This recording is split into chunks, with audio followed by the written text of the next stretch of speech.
Sadhguru Jaggi Vasudev is a realized master, mystic, and yogi. He has shown the way for people to attain to their natural joy and to live life with experience from one's own inner nature. His presence is filled with grace and compassion. Sadhguru's scientific approach towards spirituality and work towards the upliftment of humanity have received accolades worldwide. The words that come from him in intensity and utmost clarity, from his deep understanding and wisdom, can change the very core of the being. Belonging to no particular tradition, Sadhguru incorporates what is most valid for the modern person from the spiritual sciences. His work, an outpouring of his blissfulness, finds expression in the form of a ceaseless offering to help all beings. Available to all who are willing, Sadhguru's life is an invitation to the divine through individual transformation.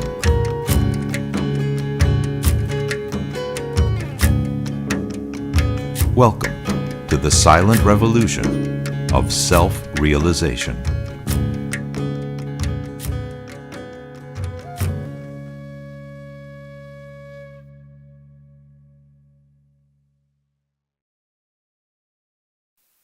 Sadhguru, the Shastras talk elaborately about the virtues required of a woman. What Shastras? You're talking about Shastras? What are these virtues according to you?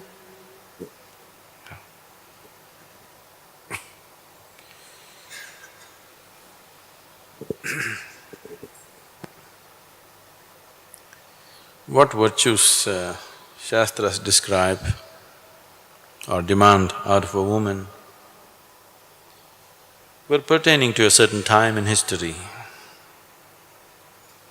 This tradition has allowed this, that there are two dimensions to the teaching, Shrutis and Smrutis.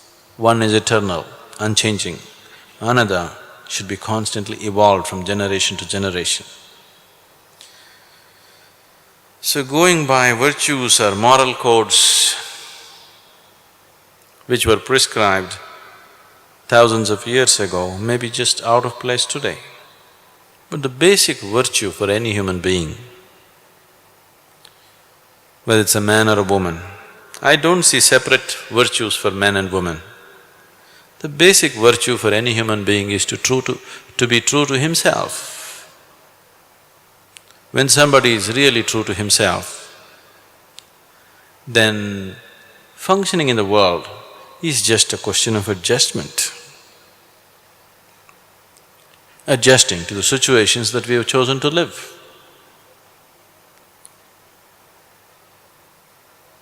What is virtue? Only when you're truly empty, you're virtuous. Otherwise, if you are mind, you're never virtuous. Only when you're no more mind, you can be virtuous. Your ideas of virtue, if you do this, it's virtue, if you do not do that, it is something else. This is not life virtue, this is social virtue. Society's virtues are different, they serve the society. Life virtues serve life. I am somebody who serves life, not the society. So my virtues are of life. And the only true virtue or the virtue which allows you… Virtue means that which takes you beyond in a certain way. The only thing that can take you beyond is if you are no more a limited being, if you are a vast emptiness within you, every thought that you get, every emotion that you get, every feeling that you have you're not really associated with it. You have all those things, but you are not that. That's virtue. When you're no more a bundle of thoughts or emotions or opinions or sensations, then you are perfectly virtuous. If you're identified with your sensations or your thoughts or your emotions or your opinions, then you cannot be virtuous because you'll be biased with life. If you're truly virtuous, you must be beyond all bias. When you're identified with something, either the body or the mind or the emotion, there cannot be any virtue. Now, for example, is Veerappan a virtuous man? You know, Veerappan, is he a virtuous man? Today he is a criminal. Everybody is wanting to have him dead. But do you know, in Tamil Nadu, one of the greatest titles that used to be conferred to great heroes in the past was one who has slain 1,000 elephants, means it is like Paramvir Chakra. Veerappan has slain almost 500, 600. He's close to becoming the greatest Tamilian ever isn't it? So, our values and virtues have changed. Today if you kill 1,000 elephants, you are a criminal who has to be put to death. But 1,000 years ago, if you killed 1,000 elephants, you were the hero of the highest order. So, society's virtues are biased against life. When you are not identified with anything, you will be absolutely virtuous. When you're not identified with anything, only then you are truly capable of compassion. When you're identified, you can only be biased. When you're compassionate, you're always virtuous. People being sympathetic to certain causes or certain people is not compassion. When you're passionate about everything, when your passion has become all-encompassing, then you're compassionate. Compassion is not little pity or sympathy for something. When your passion encompasses everything, you're compassionate. Compassion is the highest virtue in a way, and compassion is not possible if you're identified with this or that. Only when you're able to just look at life as life, only then you can be compassionate. If you look at it as my life or your life, no compassion. When life is just life, there is compassion. There is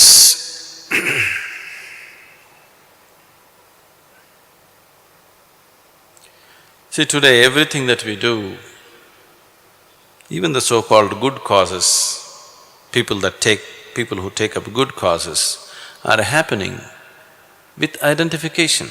Now that you asked about woman's virtue, now there are women's movements who are trying to set a new set of virtues because they don't like the old ones. New virtues will not be any better. In fact, they're more demanding and killing than the old ones. If a woman transcends her identification with her body, then she will be virtuous. If she is identified with body parts, she cannot be virtuous. When you refer to life as life, it's fine. But when you refer to life either as masculine or feminine, this whole idea has entered you not because you have perceived some other level of duality. The difference in the body parts between a man and woman has entered too deeply into your consciousness that you can't think beyond it.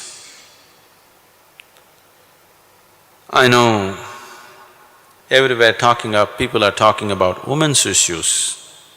Women's issues can be talked only on the social level because there has been a certain amount of exploitation and injustice. We can talk about it socially.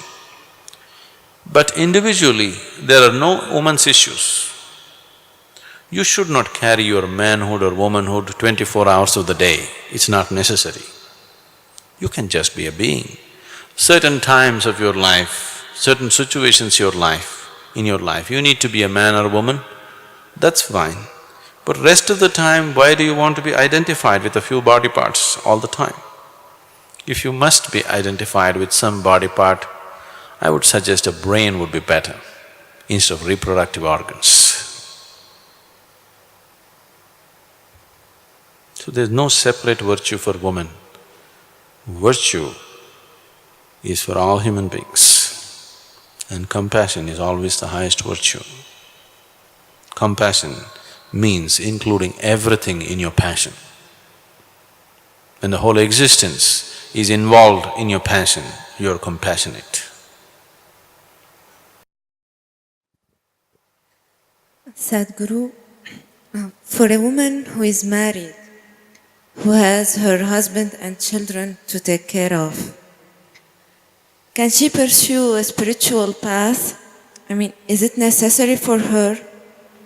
And what I see is that when women start walking on the spiritual path, there is so much fear created in the people around her that she might drop her family. You mean the woman around her? Possibly. Usually. So how is it possible to manage all this?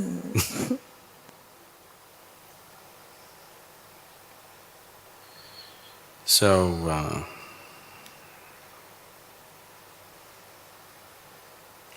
generally in this culture, there have been more women on the spiritual path than men most of the time. But they carried on their spirituality quietly, in the secrecy of their hearts. That is why, generally for a woman, both for her temperament and for her social situation, what was most suitable was bhakti.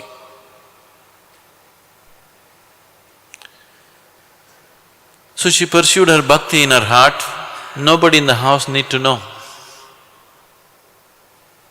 In the secrecy of her heart, it went on. But now, this bhakti moment definitely was more alive in the women of the world than in the men, in terms of numbers, if you take it. But the male bhaktas always became famous. The women who were bhaktas, they couldn't even talk about it except a few, like Akka Mahadevi or Mirabai or somebody who burst forth outside. Others just kept it to themselves. They found it liberating and it was fine. They were not looking to be recognized in any way. Today, we have brought in kriyas, jnana, bhakti, everything into woman's life, which she can very much carry on in her own house. Only karma yoga, she has to move out.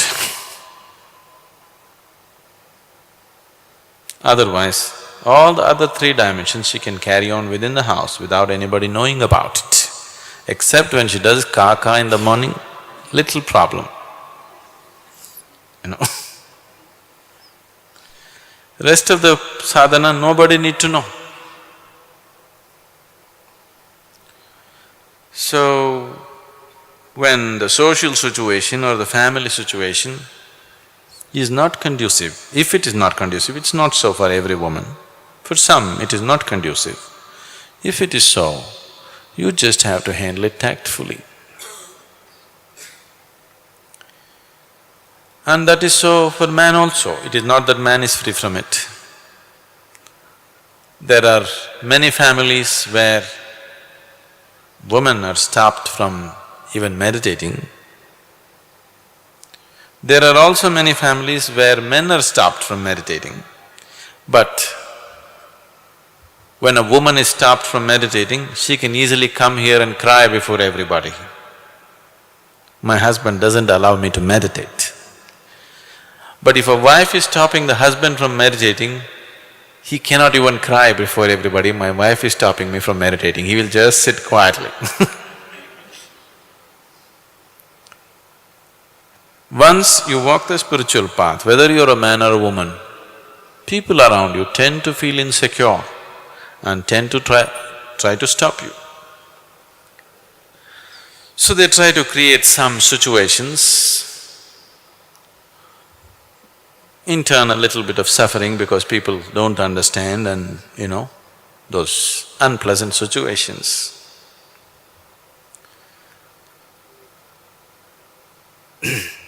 Once it happened. A women's liberation meeting was going on. One of those hardcore women's lib was going on as to how many ways women are suffering in the world. One small little meek man was sitting in the front row and he raised his hand and said, I know one way that women have not suffered. This woman libba looked down upon him and said, now you tell me, which way is that? Women have suffered every possible way. Now you better tell me. He stood up and said silently, women have never suffered silently. When they suffer, they can make a lot of noise about it.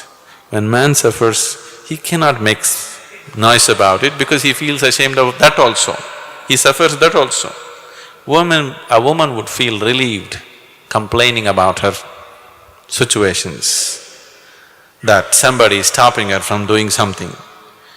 But a man suffers that sharing also. So, it is not just for a man or a woman.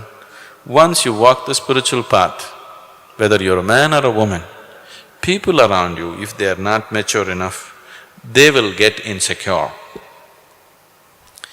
This insecurity is because suddenly they find you're becoming self-contained, that you seem to be fine by yourself. You don't seem to need somebody else. When you were leaning upon them, they were complaining on it. When you don't lean upon them anymore, they complain about that. And this freedom is scary. And they have heard stories how Gautam Buddha left his child and wife and walked away.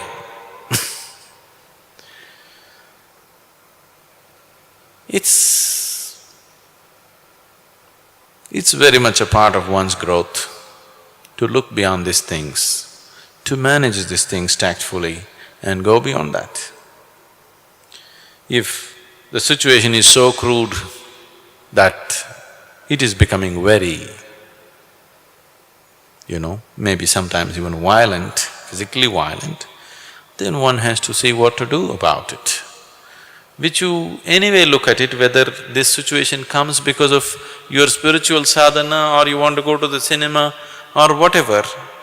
If situations go beyond control, we see how to solve them, isn't it? The same goes for this also.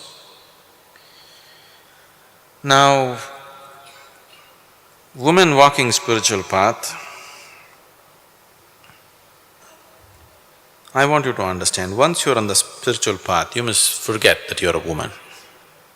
You must just look at yourself as life. Once you're on the spiritual path, you must forget that you're either a man or a woman. That's a basic step you have to take. Why? Maybe you still have to play the role of a woman or a man in your family, that's different. But why? Spiritual paths around the world have always encouraged people to take brahmacharya or sannyas, is simply that, to eliminate the duality in your mind. There is something which is playing between the duality. there is something which is absolute.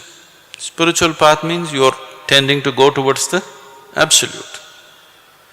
If you invest your life in duality, you have to do juggling. See, please understand, if you have a very good marriage means that you have a very good juggler. You're juggling If you don't juggle properly, they fall down here and there By the time you pick up one ball, the others fall down, you know? You know, people who are juggling 4 or 5 balls at a time, if one falls down, by the time you pick this up, everything falls down. So, once you invest your life with the identification of the duality, juggling is inevitable, you have to juggle. You have chosen to juggle. Spiritual path or no spiritual path, juggling is every day, isn't it? How capable you are is how well you manage the situation. So this juggling did not enter your life because of the spiritual path. This juggling entered your life because you invested in the identification of being identified with the dualities of life. So marriage is an investment in duality. So once you made an investment, you can't throw it away. You have to see it to some extent. To whatever extent you feel is relevant, to that extent you have to see it through.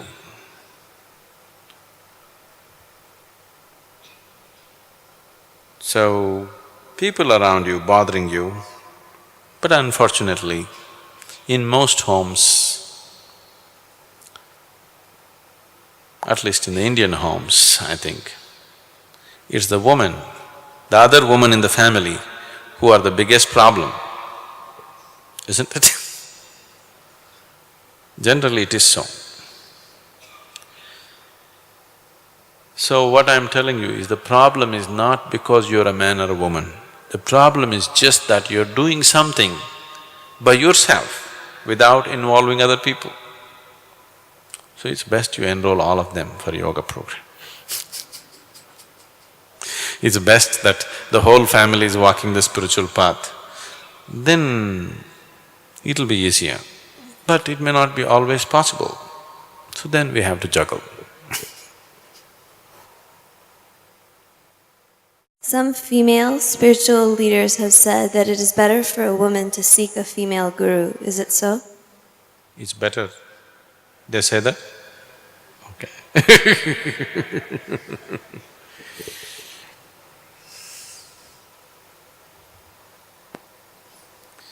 Now, one thing, if you're still a female or a male, it means you're not yet spiritual.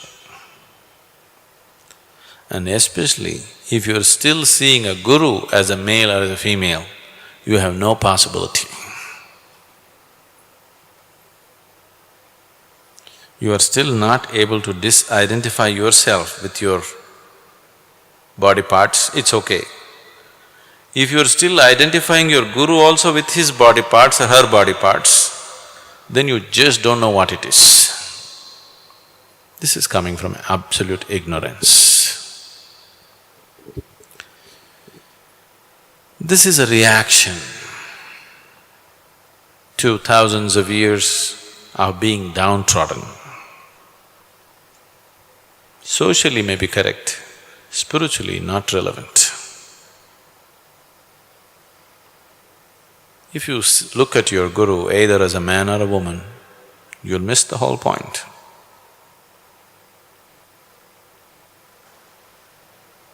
You have talked about Kriya Yoga being a path for the tough people. Are there any women Kriya Yogis on the path? Women? Women Kriya Yogis on the path? There have been, but very few, because Kriya Yoga demands a certain extreme sense of discipline and perseverance at certain stages of its sadhana. Generally, it's not that it's not possible, but generally, women did not choose Kriya Yoga because they don't like that kind of hardship. It is not necessary that Kriya Yoga should mean hardship, no. But biologically, a woman is slightly disadvantaged when it comes to Kriya Yoga. Not essentially so, but to a certain extent she is disadvantaged. But what I have seen and known is the general Kriya Yoga that was taught was mostly designed for a male because most of the practitioners were male. See, suppose all the people here who come to us are only 3 feet height. All the people who come to Isha Yoga Center are only 3 feet height. What will we do? We'll build a door which is only 3.5 feet tall, because everybody can come in comfortably with that. Only tomorrow when a 6 foot tall person comes, a problem arises. Till then there is no problem. So generally, only men walk the path of Kriya Yoga because it involved a certain discipline and it involved a certain taking away from the normal situations of life, which was not possible at all in this culture for a woman, because by the time she was 8 or 9, she was married. By the time she was 15, she had a child. So the question of she going into such atmospheres which Kriya Yoga demands was not available. So traditionally, it got established like Kriya Yoga means it's for men only. Not because yoga is of that nature, because social conditions were of that nature. So all the practices that were designed and structured by various masters were all male-oriented because their disciples were male. Accordingly, they structured the processes. This does not mean no woman has walked Kriya Yoga path, no, many have, but they were a very small minority. So not too many practices were designed for them. But the systems that we have structured here are suitable for women also. They're doing well with their practices.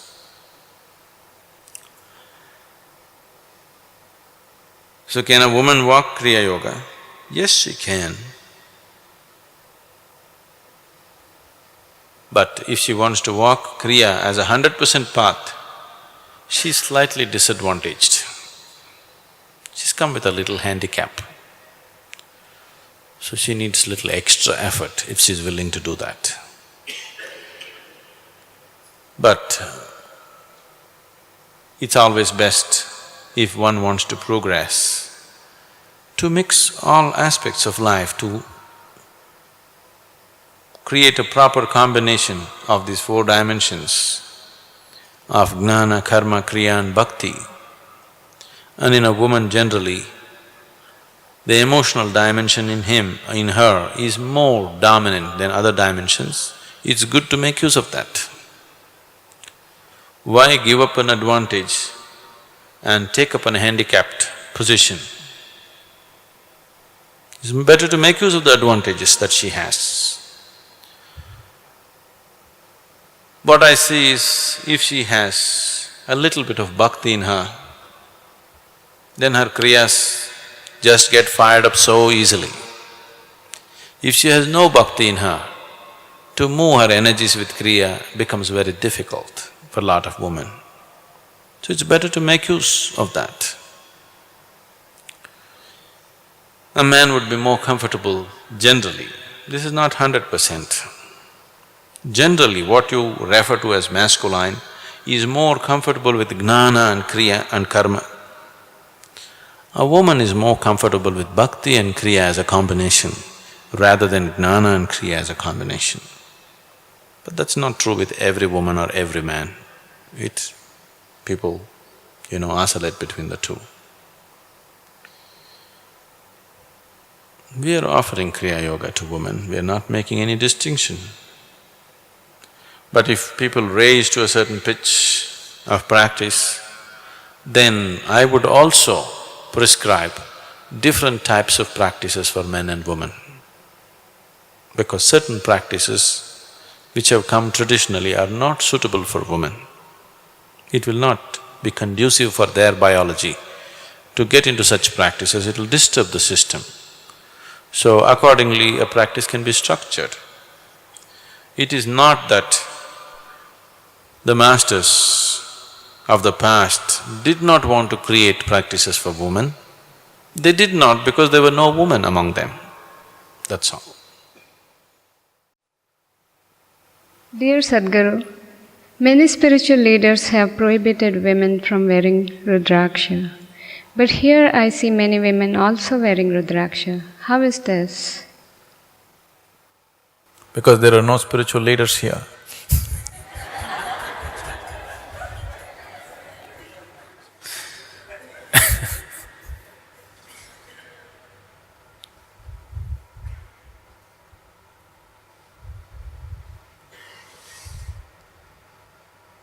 You need to understand this. If survival is a very dominant factor in our lives right now, then naturally man dominates the situation. If physical situations, social situations are not well established, if there is strife and physical threat all the time, then naturally man will dominate because physically, physiologically, he's better equipped to handle survival on the physical level. But once societies are well established, when survival is not the big issue, when we are looking at finer aspects of life, there will be no distinction between man and woman.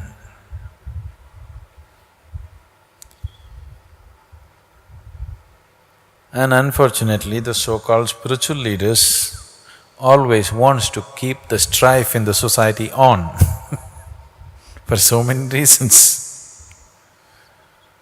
And their understanding probably, I think it's better you withdraw that word spiritual and say religious leaders. I don't think anybody on the spiritual path is resisting that. They are not. Certain religious groups are, because somewhere certain norms were formed when in certain phase of history, when man was all dominant, woman was very subservient. At that time, certain rules were formed. Whoever is dominant, they make the rules according to their convenience, isn't it?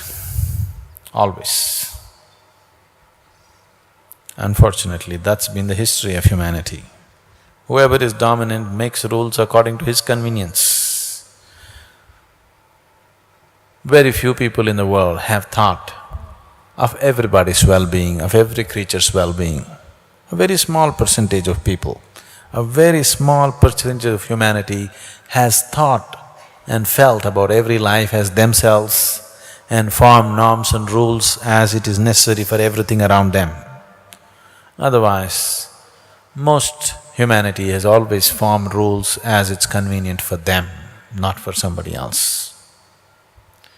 So, what is the big problem between this man and woman?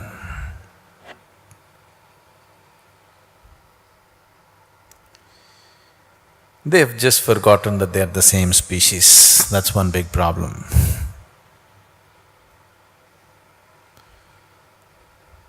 Another problem is their intelligence is completely hijacked by their hormones. because they cannot look at life just as life. They're so influenced by their hormones that they have to think about the woman all the time. Because they think about the woman all the time and she doesn't let them do anything with their lives, they somehow concluded she must be the devil, not understanding that your intelligence has been hijacked by your own chemistry. So somewhere she bothered man so much that he started thinking, she must be the devil, she won't let me do anything, all the time she's in my mind. And so we started inventing all kinds of impurities in her. One big impurity for which they're saying she should not wear Rudraksh is that she has menstrual cycles. If you don't know this, when your mother bore you, when she was pregnant with you, she had no menstrual cycles. That means that is the stuff you're made of, whether you like it or you don't like it. That's what you're made of, that's what this body is made of. So if she is impure and her menstrual cycles are impure, then unfortunately the whole humanity is impure. So especially if you're impure, you must wear Rudraksh to purify yourself.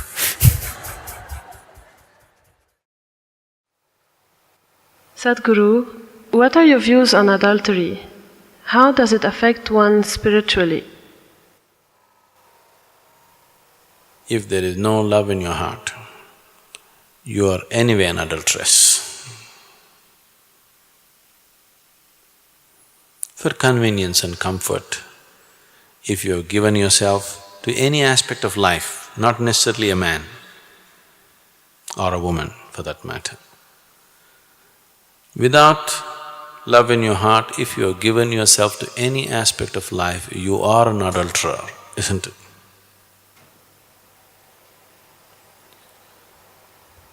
So am I against adultery? Yes, in that sense, yes, with every aspect.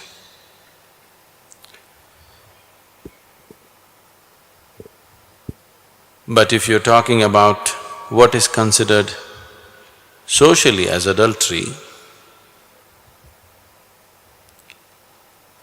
it is individual, and for every action that you perform, there is a consequence. Most people I know, they are not willing to face the consequences when they come. But without facing consequences, they want to have situations that they enjoy.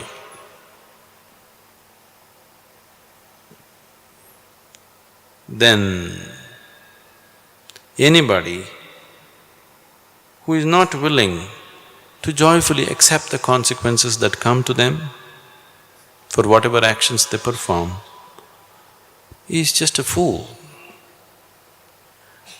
And a fool is somebody who is against himself in so many ways. Anybody who works against himself, anybody who turns himself against himself or herself against herself, what shall we say about them? So, with your actions, if you're turning yourself against yourself, because you do things senselessly, you're not doing things by choice, you're doing things senselessly, simply because you have given in to a certain aspect of your body or your emotion or something, then definitely it's not okay. Because you will bring suffering to yourself. Anything that brings suffering to any human being, especially to himself, is it okay? Anybody who simply goes about bringing suffering to themselves for whatever reason they have, it doesn't make sense, isn't it? I'm not against or for anything. I want you to live sensibly. What makes utmost sense to you, you must do that. Is this wrong, is that wrong? That's not the point. Are you living your life sensibly? That's the question. Or are you a slave of something and trying to find approval from me for some nonsense that you do? No. I have neither approved any action or disapproved any action. As long as you're behaving sensibly about what you're doing. A senseless life is sin, isn't it? If you live sensibly,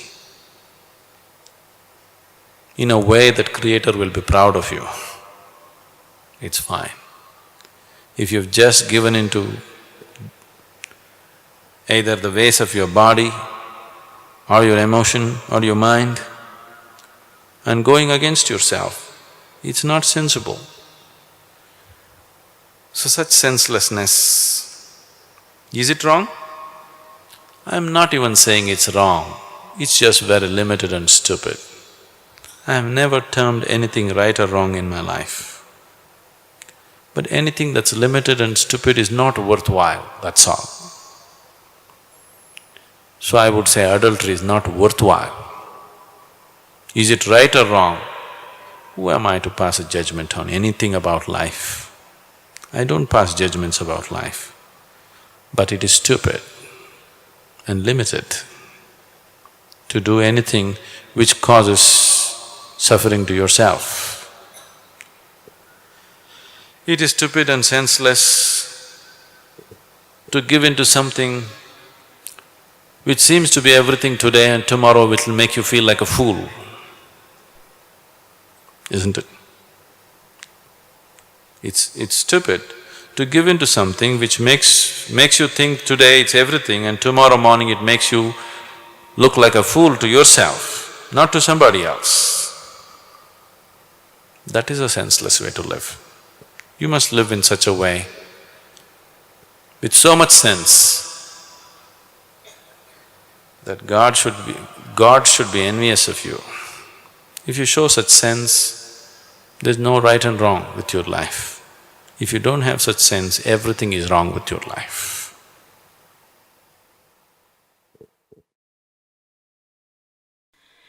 You are my perfect mirror, you show me what I'm not. In the endless pit of what once was me, layer and layer you peel off me. The pain it is, but the joy it brings.